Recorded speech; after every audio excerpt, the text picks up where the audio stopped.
Pues hace apenas unos días, la Fiscalía General de la Nación arrestó a Nicolás Petro, el hijo mayor del presidente de Colombia, Gustavo Petro, por supuesto enriquecimiento ilícito. Adelante con el video, por favor. Claro que sí. La Fiscalía de Colombia informó la captura de Nicolás Petro. El hijo mayor del presidente Gustavo Petro fue detenido el sábado bajo los cargos de lavado de dinero y enriquecimiento ilícito en un escándalo relacionado con la campaña presidencial. El exdiputado por el departamento de Atlántico fue arrestado en la mañana al mismo tiempo que su exesposa Daysuris Vázquez, quien lo acusó de tener vínculos con narcotraficantes y contrabandistas. En una entrevista con la revista Semana en marzo, Vázquez dijo que Nicolás Petro se dio una vida de lujos en la ciudad de Barranquilla con las grandes sumas de dinero que supuestamente recibió para la campaña electoral del actual mandatario. Gustavo Petro afirmó el sábado que como persona y padre le duele mucho tanta autodestrucción y el que uno de sus hijos pase por la cárcel. Al mismo tiempo, aseguró que garantizará la independencia de la justicia. Desde que estalló el escándalo que sacude el primer gobierno izquierdista de Colombia, el mandatario niega la existencia de dineros de la mafia en sus cuentas de la carrera presidencial. Él mismo pidió abrir una investigación contra su primogénito. Y lo que hay allí, lo que se establece es... Él mismo pidió. Sí, él mismo pidió, y esto empezó a raíz también de que la exesposa filtró más de 1,600 páginas de conversaciones que tuvieron en WhatsApp. Pero bueno, apenas vamos por ahí, pero bueno. Pues Nicolás Petro, como ya lo vieron en el video, es conocido por ser un personaje muy controvertido y dividir opiniones, pues ahora se encuentra bajo arresto por presuntas actividades ilegales relacionadas con el enriquecimiento ilícito. Según las investigaciones de la Fiscalía General, el patrimonio de Petro creció en un impresionante 800% nada más durante el mandato de su padre, el presidente Gustavo Petro. Sin duda, los colombianos y todos los latinoamericanos estamos familiarizados con el fenómeno de la corrupción. Sin embargo, este caso ha generado una atención especial debido a la posición de Nicolás Petro. ¿Pero qué sabemos sobre él? Bueno, pues Nicolás Petro, de 36 años, se ha mantenido en la sombra de su padre durante la mayor parte de su vida, pero recientemente ganó notoriedad por sus propias acciones y por su propia carrera política. Su arresto causó un revuelo político significativo, porque si bien la corrupción es una pandemia, rara vez llega tan cerca del centro del poder o rara vez le llega al hijo del presidente en turno. El arresto del hijo representa un cambio muy importante en esta tendencia, lo que lleva a muchas personas a cuestionarse si realmente se está produciendo un cambio en el país o simplemente es una manera de acallar los rumores. El escándalo pues ha causado una enorme presión sobre el presidente Petro, que ya estaba lidiando con una creciente insatisfacción popular con muchas manifestaciones que ya les habíamos mostrado aquí anteriormente en videos. Su índice de aprobación, según Gallup Colombia, ha caído al 33%, que es el más bajo desde que asumió su cargo. La captura de Nicolás Petro ha sido aplaudida por algunos y obviamente los opositores y los que están en contra del presidente han aplaudido y lo han dicho que es un paso en la dirección correcta hacia la erradicación de la corrupción. Y el concepto de enriquecimiento ilícito aquí quiere decir que pues simplemente es la acumulación repentina e inexplicable de riqueza por parte de un funcionario público o de sus familiares directos. Pero ponerle un freno no es tan fácil.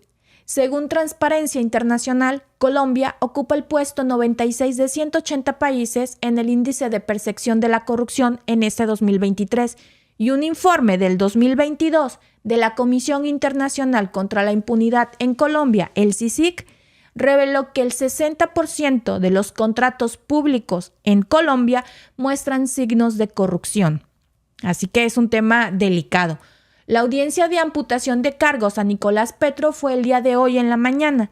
El hijo del presidente colombiano y su socia y expareja, Daisy Vázquez, acaparó pues obviamente la atención pública de una manera que rara vez se ve. La Fiscalía de la Nación los ha acusado de enriquecimiento ilícito y lavado de activos, delitos que podrían llevarlos a una larga condena en prisión. El centro de atención de esta audiencia obviamente es Nicolás Petro, cuyo aumento de patrimonio ha sido objeto de especulación y escrutinio desde hace algún tiempo. Pero está también Daisy Vázquez, la que les comentaba que es su socia y es su expareja sentimental y legalmente aún sigue siendo su esposa, cuya participación en el caso ha levantado pues obviamente algunas cejas. ¿Quién es realmente ella y qué papel juega en todo esto? La Fiscalía General de la Nación, en su intervención, presentó una serie de pruebas que vinculan tanto a Nicolás Petro como a Daisy Vázquez con presuntas actividades de lavado de activos y enriquecimiento ilícito. Entre las pruebas se incluyeron movimientos bancarios sospechosos y la adquisición de propiedades de alto valor tanto en Colombia como en el extranjero. Y obviamente esto causó mucho más revuelo tomando en cuenta los montos de las propiedades. ¿Por qué? Bueno, pues como les decíamos, rara vez se ven a figuras tan cercanas del poder enfrentando cargos tan graves. El enriquecimiento ilícito y el lavado de activos son delitos graves que se castigan con penas muy severas. Según el Código Penal colombiano, el enriquecimiento ilícito puede acarrear hasta 20 años de prisión, mientras que el lavado de activos puede resultar en una condena de hasta 30 años. El abogado de Nicolás a la vez ha hecho algunas afirmaciones alarmantes. Según él, se están presentando pruebas falsas y hay un claro conflicto de intereses en la fiscalía. Y estas son denuncias graves que podrían alterar el curso del juicio. Y luego está la cuestión de la captura.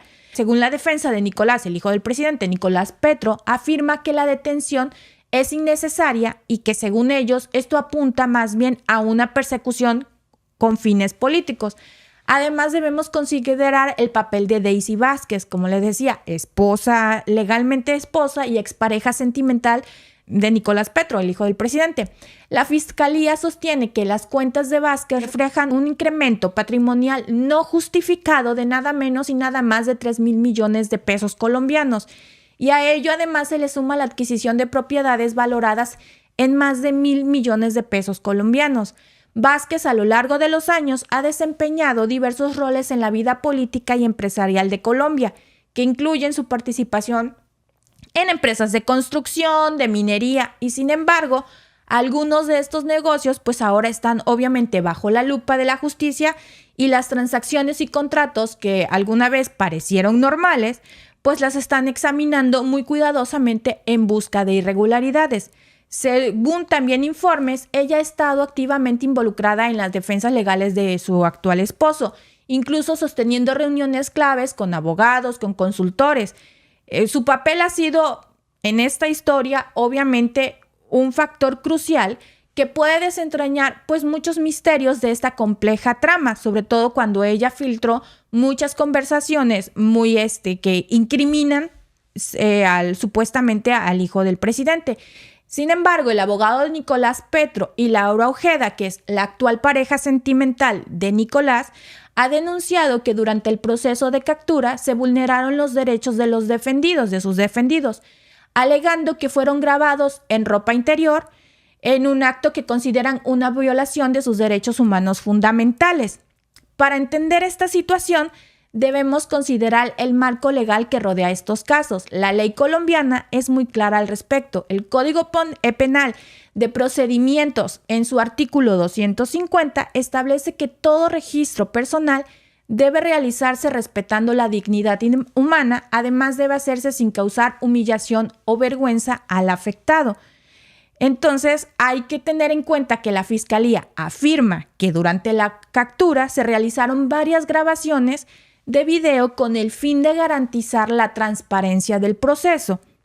Obviamente, y tratándose del personaje que se trata, por eso grabaron todo su proceso.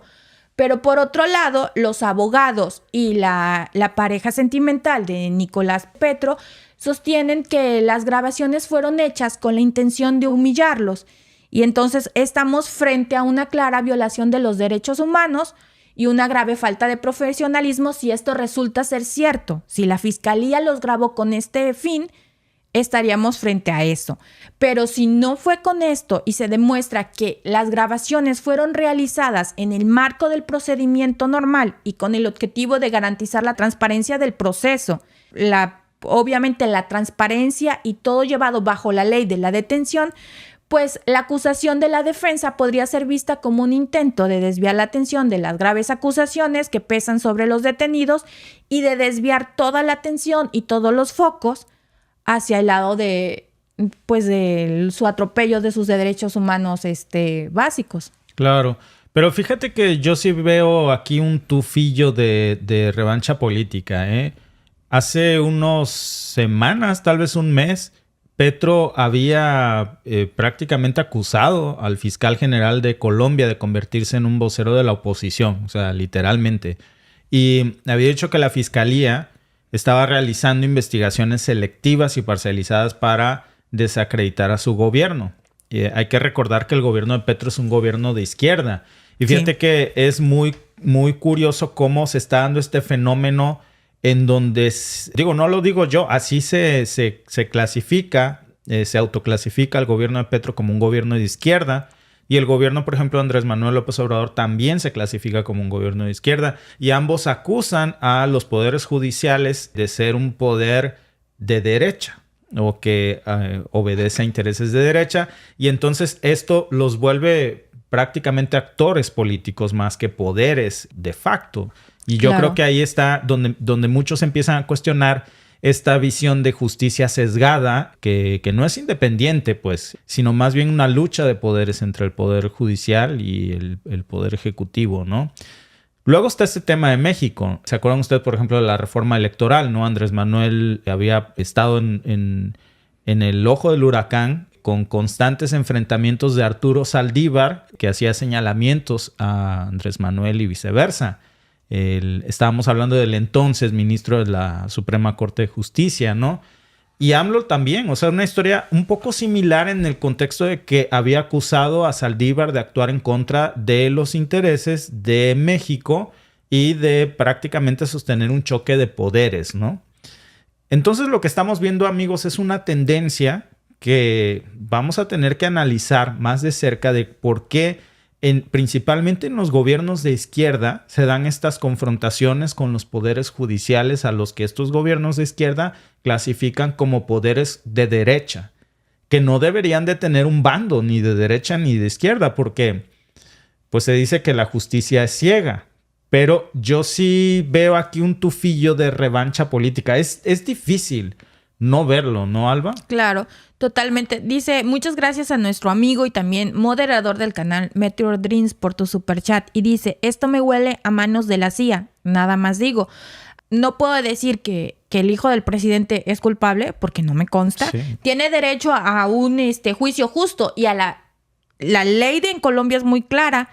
No se le puede decir y no se le puede juzgar como culpable hasta que no se le demuestre. En este momento se tiene la presunción de inocencia porque no se le ha demostrado nada. Están bajo las investigaciones. Pero sí también es algo, puede ser obviamente político. Ahora, déjame te digo algo. Como decimos los abogados en México, no suponiendo sin conceder que vamos a pensar que sí es culpable, ¿no? La pregunta es, ¿sería el primer hijo de un presidente que tiene este enriquecimiento ilícito? Suponiendo, olvídense de sus filiaciones si me miran de Colombia. Vamos a suponer que sí es culpable el hijo de Petro, ¿no? Sin que presupongamos. ¿Sería el primer caso de un hijo de un presidente que se enriquece ilícitamente? Yo no lo creo. No. La cosa es porque si es el primero que meten a la cárcel. Claro. O sea, más bien es una lucha. Claro. Por ejemplo, dice en mi canal, está diciendo nuestra amiga Josefina Lares, no justifico a ninguno, pero ¿cuándo detendrán a los hijos de Uribe? Por ejemplo. Exacto. Por ejemplo, ¿verdad? Porque no creo que... no es el único. Como les dije, no puedo decir que Nicolás Petro es culpable porque mira, no me consta. También aquí en mi canal... Sí, o sea, lo mismo dice... John Alexander Beltrán, dicen, no, los hijos de Álvaro Uribe se enriquecieron de forma ilegal y nunca pasó nada. Por supuesto. Ahora, no somos el Poder Judicial, ¿verdad? No tenemos los expedientes, dice, pero acusaciones hay por montones a otros hijos de sus expresidentes, ¿no? Dice, vea, me parece terrible que ustedes defiendan al hijo de Petro. No, No, amiga, yo ni lo no lo conozco ni lo defiendo, defiendo. no lo conozco, no lo defiendo y no lo culpo. Yo por eso porque dije suponiendo sin conceder. No tengo pruebas de su inocencia y no tengo pruebas de su culpabilidad. Entonces, yo no puedo decir que él es culpable porque a mí no me consta y tampoco puedo decir que es inocente porque no me consta. Pero bajo la ley colombiana, él es inocente hasta que se demuestre lo contrario, justo como en la ley de México. En este caso, él está bajo la presunción de inocencia. Están fincándole cargos. De hecho, hoy se los fincaron porque hoy fue su audiencia junto con su pareja y expareja sentimental. Hoy fue su audiencia en la mañana, a las 9:30 de la mañana de hora de Colombia. Fue su audiencia y le leyeron los cargos y se los fincaron. Ellos siguen detenidos y están bajo el proceso. Ahora la fiscalía tiene que demostrar las acusaciones. Es por eso que les decía, están revisándoles todo con lupa. Lo que no les cuadra a la fiscalía, obviamente, es el aumento de su riqueza que no ha demostrado de un 800%, lo cual es muchísimo. Mira, o sea, no soy de Colombia, no tengo el gusto de conocer al hijo de Petro, ni a Petro, ni he seguido su carrera, francamente, salvo lo que investigamos en este momento. No lo defiendo. Pero la pregunta es si alguien aquí defiende, por ejemplo, a los hijos de Uribe. Entonces, a lo que voy es que, y repito, suponiendo sin conceder que esto sea así, por la presunción de inocencia, ¿verdad? Y que hay de todos los demás casos. Porque esta historia se repite casi cada sexenio, pero nunca llega a estos extremos. No. Esta ya es una confrontación cantada, es un pleito cantado. Imagínate, o sea, sea culpable o no, que te toquen a tu sangre y a tu hijo, y siendo presidente en funciones, ¿ustedes creen que no haya...? Miren, cambiando de tema, pero no. Cuando tú como abogado tienes un caso con un juez con el que tú tienes un problema personal, el juez se tiene que excusar de conocer de ese asunto, porque hay, digamos, por decirlo coloquialmente, un conflicto de intereses, pero se tiene que excusar. O lo recusan porque no puede conocer de eso porque tiene ahí otro problema. Entonces imagínense qué relación va a tener el Poder Ejecutivo en Colombia con el Judicial después de esto. No hay manera de que tengan... No, por eso decía, la defensa es lo que estaba diciendo, que hay un conflicto de intereses. Claro. La pareja de Nicolás Petro está embarazada de 8 meses. Híjole. Y dijo que cuando los llegaron a detener, porque leí la declaración de ella en la que acusa que los grabaron, que ella estaba desnuda en la cama, que Nicolás estaba bañando y que los grabaron. Y que a ella la grabaron hasta cuando se estaba vistiendo y todo. Esa es una acusación que tienen. Bajo la ley de Colombia, como les decía, con eso lo pueden sacar de la cárcel porque violaron sus derechos humanos básicos. Claro. Y dice, por aquí también decía, nuestro amigo Germán Amarilla, dice, tenemos el mismo caso en Argentina con Cristina Kirchner. ¿Pueden hacer una nota de ello? Claro, con todo gusto, vamos a averiguar, sí, porque no solo en Argentina, amigo, pues, empecemos. Ahí está el querubín de Estados Unidos, Hunter Biden. En México podemos sacar la lista de los expresidentes. ¿Se acuerdan de cuando los guardaespaldas de los hijos de Peña Nieto golpearon a alguien en una discoteca? Sí. Si nos vamos a El Salvador, de seguro El Salvador también tiene, Guatemala. Yo creo que todos. Y si no es el hijo, es el hermano, es el cuñado, salpican. Hay muchísimo. De hecho, Argentina tiene el mismo problema, ¿eh? El presidente de Argentina pidió un juicio político en contra de la Suprema Corte. Esto es reciente. Está el mismo debate. O sea, cada vez vemos más esta confrontación del Poder Ejecutivo con el Poder Judicial, ¿no? Repito, en Latinoamérica. Pero... así es la vida, amigos, jacarandosa. Sí. ¿A veces qué? Ya no me acuerdo cómo la canción. A veces negra, a veces rosa. A veces negra y a veces rosa.